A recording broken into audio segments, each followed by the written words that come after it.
Welcome back to my channel, Ask DeAvila Sadé, with your host, Dr. DeAvila Sadé, and I'm back with a new video. If you are new to my channel is where mental health meets the millennial, with just a sprinkle of my Microlocs journey and some travel vlogs here and there. And I am back with a Microlocs video. I am so excited. Y'all, I won't even bore you with the details. But the end of this year, it's a lot of transitions happening in my life. So I have not been able to upload content as often as I want to because I'm kind of pulled in a lot of different directions. But the goal of starting out the new year, I'm hoping to get back to being able to give you more consistent content. So while you're here, go ahead and drop some video ideas that you want to see regarding mental health, regarding my lock journey. If you are new to my channel, then I have a whole playlist of my entire lock journey from when I got them installed until now. So go ahead, I'll link it here. Go ahead and check it out.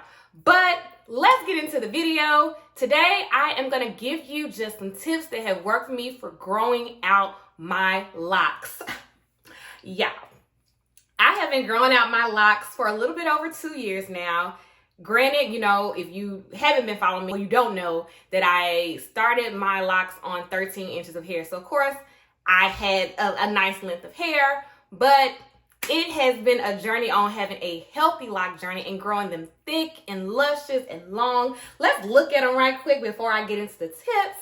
Okay, I promise you, when my locks get for real bra strap length down here, y'all be acting real brand new.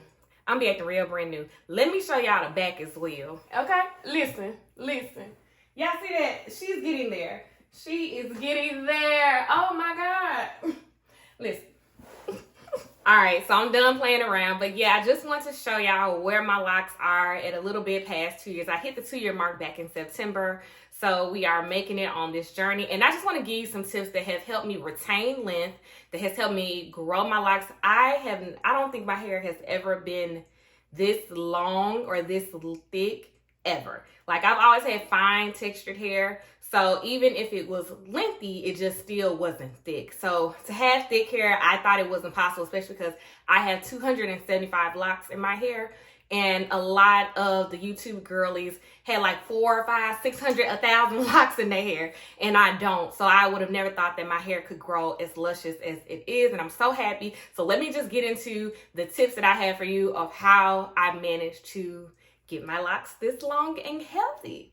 One of my first tips, if you're not new to my channel, then you know I've said this so many times, is you need to know the condition of your scalp and you need to have a clean scalp. When I first went in for my consultation, the loctician that I had at that time let me know, like, baby girl, it looks like you got a little psoriasis on your scalp. Ended up going to the dermatologist. Turns out I had seborrheic dermatitis, which I have videos on that as well in the playlist. But yeah, know the condition of your scalp. I just thought I had a flaky scalp. I really wasn't knowledgeable on, you know, healthy scalp. I just thought everybody had dry scalp and I was putting more oil on my scalp to help. You need to know the condition of your scalp and you need to have a clean scalp. So if you don't want to go to the dermatologist, or you think that, you know, I just want to have a clean scalp in general, just make sure that you are using shampoos that are good for your scalp and help you get a clean scalp, help you achieve that. Make sure you're cleaning your scalp. That is so important. I know it seems to some people like duh, but being honest, if you're not really privy to how your scalp impacts how your hair grows or how the strands out of your scalp grows, then of course this might be new information for you. But just make sure you have a clean scalp and make sure that you have a good routine for cleaning your scalp. Oftentimes I wash my hair every 1 to 2 weeks. That's because I am lazy. But listen to your scalp. Everybody's scalp is different. I am a little bit on the lazy side, so I will stretch it out to 2 weeks. That's just typically what I would do. I would love to wash my hair more frequently, but I also like to style my hair, and that's why I don't. But anyway, keep a clean scalp. That is so important. My next tip, wear a satin bonnet. Of course, that might be another tip where you think, oh, it doesn't matter. You don't want lint all in your hair. Like, I have not really had an issue with lint in my hair. It's starting to get a little bit, I might see it every once in a blue moon because of the length. And of course, it is the winter time. So I'm wearing sweaters, right? I'm wearing coats that might have a little fur on the collar. So sometimes you gotta make sure that the lint is not getting into your locks. When you go to sleep, wear a satin bonnet. There's no excuse for it. Your hair does not need to rub up against your couch. It does not need to rub up against your sheets unless you just got satin sheets. I'm not in that number, so I have to wear. I got satin pillowcases, but my head be slipping out the pillowcase. So make sure that you are wearing a bonnet. When I am watching TV on the couch, I'm still wearing my bonnet. I'm not going nowhere. Who finna see me? I wear my bonnet throughout the house. When I'm just chilling at the house and I'm laying down, I am wearing my bonnet. So make sure you are wearing your bonnet. It helps you retain moisture and it helps your hair from drying out from rubbing on the fabrics of your clothes, the fabrics of your sheets, the fabrics of your couch. My third tip is make sure you have a routine. And when we think about routine, think about make sure that I am, again, washing my hair consistently. I am making sure that I am, doing things for my scalp. For me, with my wash routine, I might use the Head and Shoulders Royal Oils. That shampoo, it is one of my favorites. My dermatologist recommended it to me, and it has done so much wonders to my seborrheic dermatitis. So I would definitely suggest using a shampoo that is catered to like your scalp, but have a routine. If you wash your hair every 2 weeks or you retighten your hair every 6 weeks, whatever, just stay consistent with the routine, especially when it comes to the retightening. I go every 6 weeks on the dot. Now that is me. Some people might go every 4 weeks. Some people might stretch it out to every 2 months.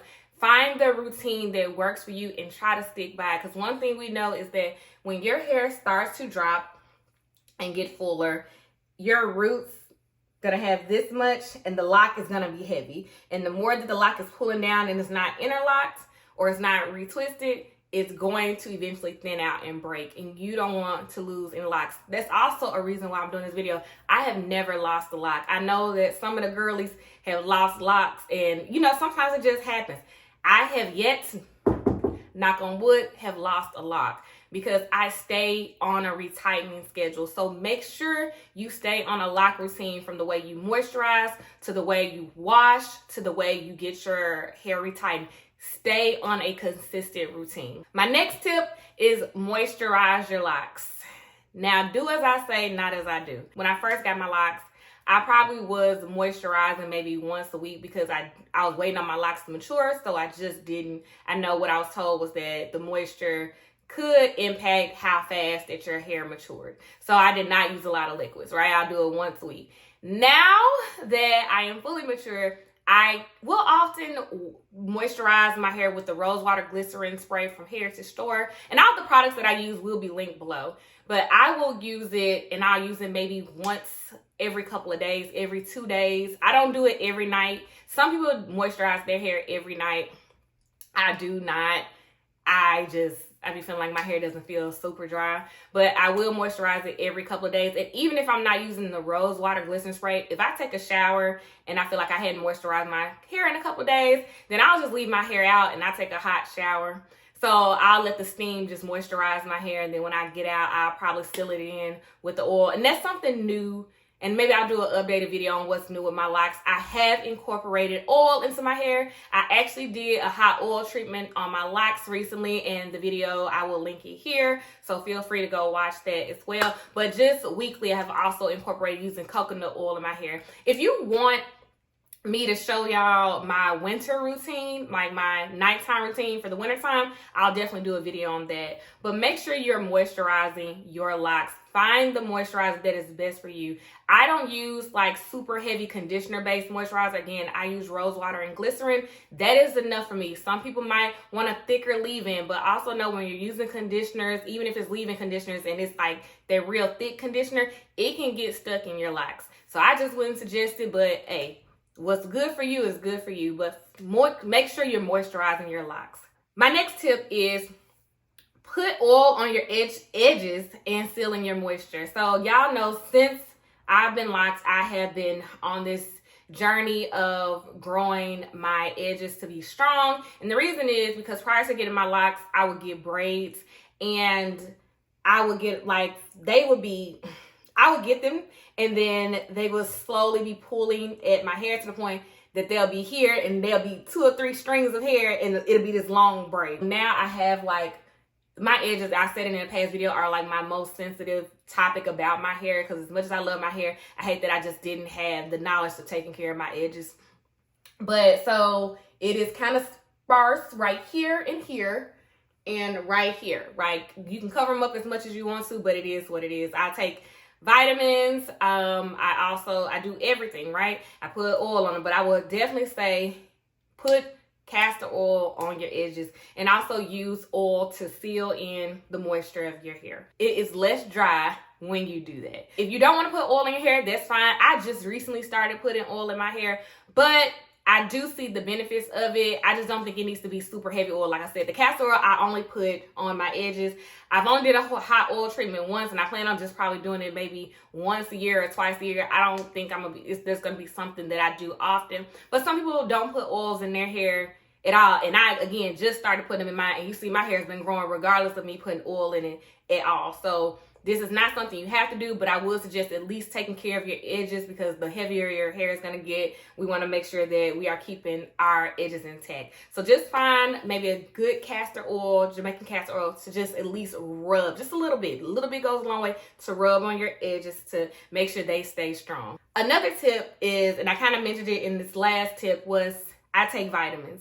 I am a vitamin girl. I have found that in the 2 years of me being consistent with my vitamins, my hair has grown tremendously. But not just on my head. And I might be oversharing at this point, but hair is growing everywhere on my body. Even with my wax girl, I go every 4 weeks faithfully. My wax girl, she is amazing. She's been doing my waxes for damn near 2 years at this point. But she's like, your hair is just really growing on my body in the 4 weeks from when she sees me last, because I think these vitamins, I don't know what, I use the Ollie vitamins, the women vitamins. It's something in them, because I have never had hair grow on my arms so thick. And again, I may be oversharing, but I also think that has contributed to why my hair has grown so much. Be consistent with your vitamins. Although I'm a doctor, I'm not a medical doctor. So I would say, of course, talk to your doctor about what vitamins are good for you, or talk to the pharmacist at Walgreens or CVS or Target and figure out what vitamins would be okay for you to add into your daily routine. But I take 3 vitamins a day. I stay consistent with it, and I have seen hair grow everywhere. On my face, I've been dermaplaning my face. My face is going through a little season of breakout right now as well. That's a whole nother thing for a whole nother day. But again, I have had so much hair grow everywhere to the point I'm like, I've never had to shave these areas before. So I would say add vitamins to help your hair grow. My last tip is to do low manipulation styles. The goal with low manipulation is that you don't have your hands in your hair. One, just in general, keep your hands out your hair. As much as it gets long, you're going to be wanting to twist it. Keep your hands out your hair, but try styles that are low manipulation. So that may be updos.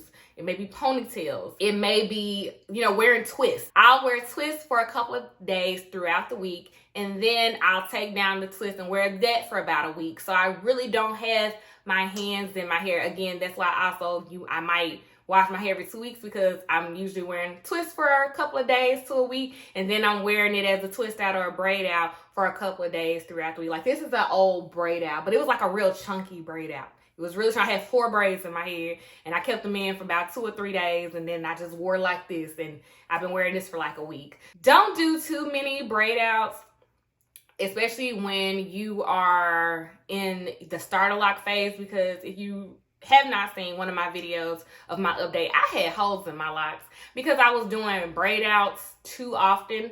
I think it was also in my braid and band era when that was happening. But yes, try not to do them too often. So I'll substitute doing braid outs for pillow curlers, which was one of my favorite styles. I have a video on it. I need to probably do an updated video because I kind of do it just a little different now, but I love pillow curlers. I'm not a big fan of pipe cleaner curlers. I've done them on this channel, but I'm just not a big fan. They take too long just for, I'm good. It's too long for me. Just not, again, I'm very low maintenance.